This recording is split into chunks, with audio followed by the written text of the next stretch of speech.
না পান তাহলে ধ্বংস কেউ ঠেকাতে পারবে না। এটা চরম একটা দুর্ভাগ্যের বিষয়। এই জন্য রমজান মাসে যে কোনো মূল্যে আমাদের এই অর্থাৎ আল্লাহর কাছ থেকে মাগফিরাত পাওয়ার চেষ্টাটা আমি প্রত্যাশা অনুযায়ী আমি পাবো সেরকম আল্লাহর কাছে প্রত্যাশা রাখার মতো করে ইবাদতবন্দি করা দরকার এবং মাগফিরাত কামনা করা দরকার।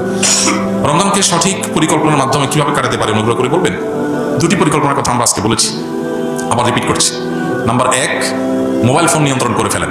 রমজান মাস কোনো স্মার্টফোন ব্যবহার করবেন না, নেট কানেকশনের সাথে সংযুক্ত থাকবেন না। যাদের নেটেই কাজ, নির্দিষ্ট সময় কাজের সময় করবেন, এরপরে টোটালি বন্ধ করে দিবেন। বাসার রাউটার বন্ধ করে দিবেন, নির্দিষ্ট সময় চালিয়ে বাকি সময় বন্ধ করে রাখবেন। ডিসিশন নেন, দেখবেন আপনার রমাদানের অন্য 10টা-20টা প্রস্তুতির চেয়ে এই একটা প্রস্তুতি আপনার রমাদানকে অনেক বেশি অর্থবহ করে দিবে ইনশাআল্লাহ। দ্বিতীয়ত, রমজান মাসে আনহেলদি, অস্বাস্থ্যকর এবং আমাদের জন্য ক্ষতিকর এবং অপ্রয়োজনীয় অতিরিক্ত খাবার গ্রহণ করা থেকে রমজানে বিরত থাকে।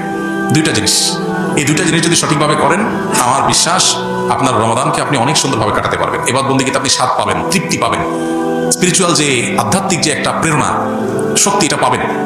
এই যে চোখের জেনা হয় সোশ্যাল মিডিয়াতে, এই যে আপনার ডোপামিন সোশ্যাল মিডিয়াতে একটা পর একটা আনন্দ, বেদনা, হাসি, খুশি, বেদনা, বিভিন্ন ইস্যুগুলো আমাদের মনোযোগকে বিভিন্নভাবে বিক্ষিপ্ত করে ফেলে। এরপর ইবাদতে মনোযোগ হয় না, না তারাবিতে মজা পাই, না রোজাতে, না তাহাজ্জুদে, না দোয়াতে, না তেলাওয়াতে কোনো মজা পাই।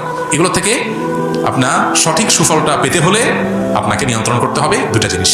অনেক জিনিসের খোলাসা দুটা জিনিসের মধ্যে চলে আসবে। অতিরিক্ত খাদ্য গ্রহণ, অস্বাস্থ্যকর খাদ্য গ্রহণ না করে পরিমিত ভালো খাবার গ্রহণ করেন, স্বাস্থ্য ভালো থাকবে, ভেতর থেকে শক্তি পাবেন। আর খাবার যখন এলোমেলো হবে, ওটা মানুষের আধ্যাত্মিক শক্তিকে ধ্বংস করে দিবে। এবং তার সাথে মোবাইল ফোনের নিয়ন্ত্রণ, এই দুইটা জিনিস ডিসিশন নেন এবং আপনি লিখে রাখেন, ইনশাআল্লাহ বিইذনিল্লাহ আপনার জীবনের শ্রেষ্ঠ রমজান আপনি কাটাতে পারবেন এই দুইটা প্ল্যান করার মাধ্যমে। আল্লাহ আমাদেরকে তৌফিক দান করুন, হিম্মত লাগে এটার জন্য, সৎসাহস লাগে।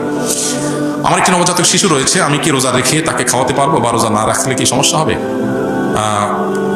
রোজা রেখে বাচ্চাকে খাওয়াতে কোনো সমস্যা নেই, রোজা রেখে তো নিজে খেতে অসুবিধা, বাচ্চাকে খাওয়াতে কোনো অসুবিধা নেই। তবে কোনো মা যদি রোজা না রাখেন, বাচ্চাকে খাওয়াতে হবে সেজন্য, তো সেটা জায়েজ নাই। এতটুকু ঠুনকো অজুহাতে রোজা না রাখার সুযোগ নাই। বাচ্চাকে আপনি খাওয়াবেন, দুধের বাচ্চা যদি হয়, দুধের বাচ্চা দুধ একটু কম পাবে, তাতে বাচ্চা মারা যাবে না। প্রয়োজনে আপনি দিনের বেলায় একটু বেশি ঘুমিয়ে থাকেন, বাচ্চা সহ লাইফস্টাইলটা চেঞ্জ করেন, রাতের বেলা একটু বেশি সময় জেগে থেকে কাজ করেন, যাদের দিনের বেলাতে রোজা রাখার কারণে দুধ কম আসে। বিভিন্নভাবে আমরা এটা রিকভার করতে পারি, বিকল্প খাবার ব্যবস্থা করতে পারি। হ্যাঁ, কোনো রাস্তা যদি না থাকে, মরণাপন্ন হয়ে যায়, আল্লাহ না করুক, এরকম রিস্ক করলে তখন রোজা না রেখে অন্য সময় রোজা রাখার সুযোগ আছে।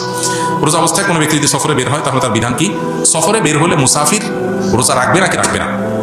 সফরের দূরত্ব যদি হয়, মুসাফির যদি হয়, এই ব্যক্তি রোজা রাখা বা না রাখার ক্ষেত্রে স্বাধীন, শরীয়ত তাকে রোজা রাখতে বাধ্য করে না। তবে যেই রোজা সফরের কারণে রাখা হবে না, সেই রোজা রমজান পরে রেখে দিতে হবে এবং এর কারণে তার কোনো গুনাহ হবে না। আল্লাহ বলেছেন, ফামান কানা মিনকুম মারিদান আও আলা সাফারিন ফাইদ্দাতুম মিন আইয়ামিন উখরা। যে ব্যক্তি অসুস্থ হবে, সফরে থাকবে, তার অন্য সময় রোজা রেখে দিলে সেটা তার জন্য রোজা হিসেবে যথেষ্ট হবে। তবে কেউ যদি